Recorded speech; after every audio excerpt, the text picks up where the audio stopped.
There is this myth that God chooses spiritual powerhouses for his mission. Some think the Bible is a collection of perfect moral superheroes, but the Bible is a story of deeply flawed humans, rescued and repurposed by a God who comes with grace. That the very people the world overlooks, disqualifies, and forgets are more often the ones God picks. So, if you've ever felt too broken or unworthy, then you're in good company, as you might be just exactly what God is looking for. Stick around because you're about to discover something that might change how you see your place in God's story. Welcome back. In this third video, we're diving into a truth that runs like a golden thread through all of Scripture. God isn't looking for perfect people. He's not scouting for the extraordinary, or waiting for us to clean up our messes before approaching Him. No, Jesus is the friend of sinners who comes for us in the deepest pits, washes us, and clothes us in white to be His forever. God pursues the messy, the broken, the overlooked, the ordinary, the rejects, the afraid, the angry, the ordinary, the unlikely, and the nobodies. Why, you ask? He sees beyond the surface. God's love doesn't just redeem, it rewrites the story.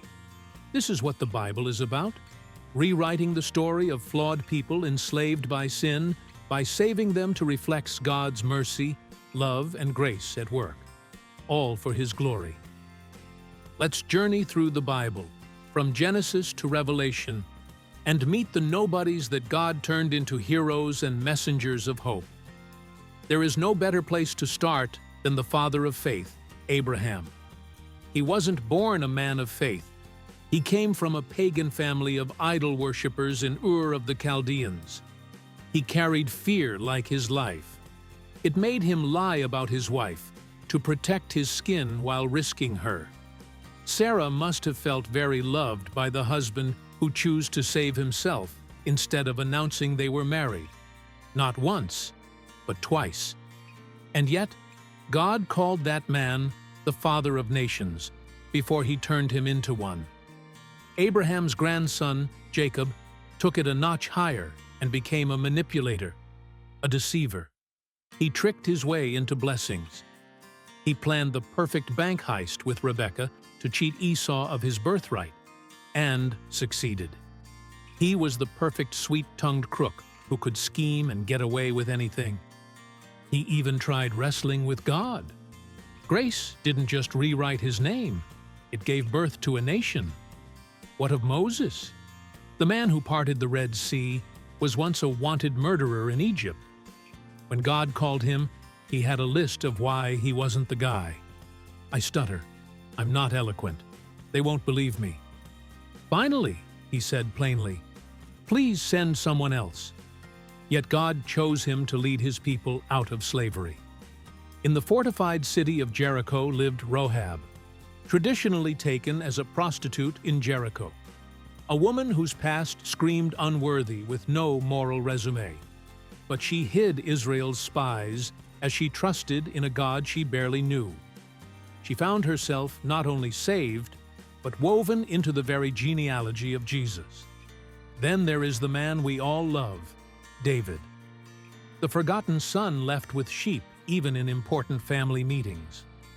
Picked from grass, literally, Nathan would confront him for his ungratefulness.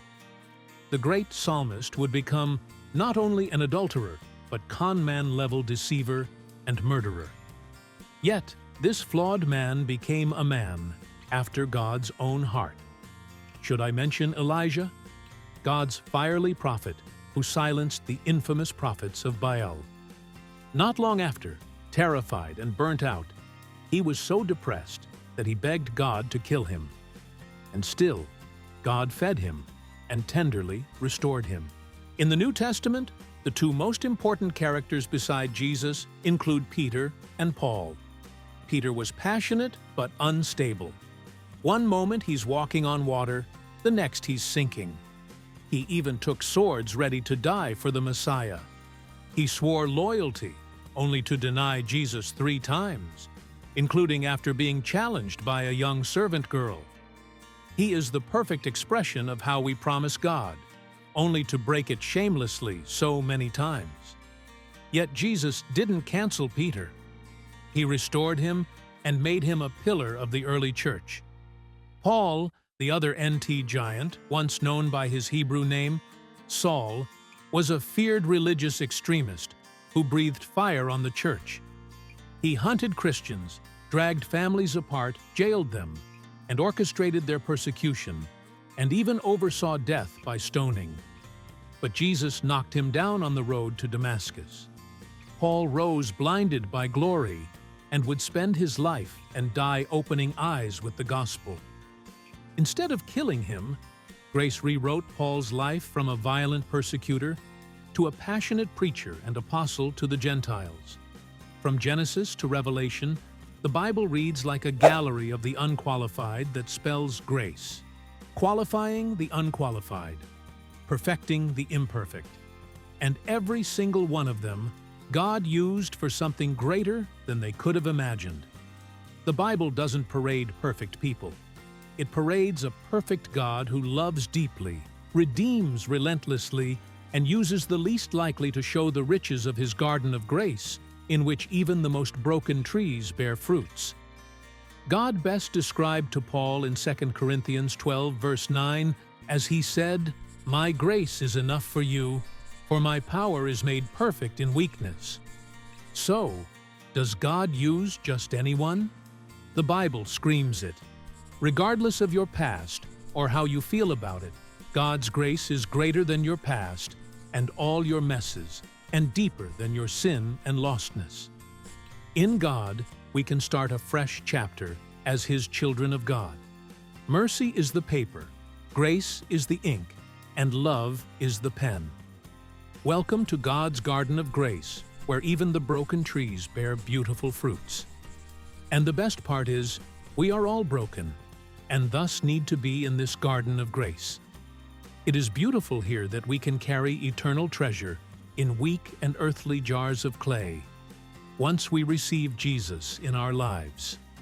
Thanks for watching, and don't forget to hit the notification bell.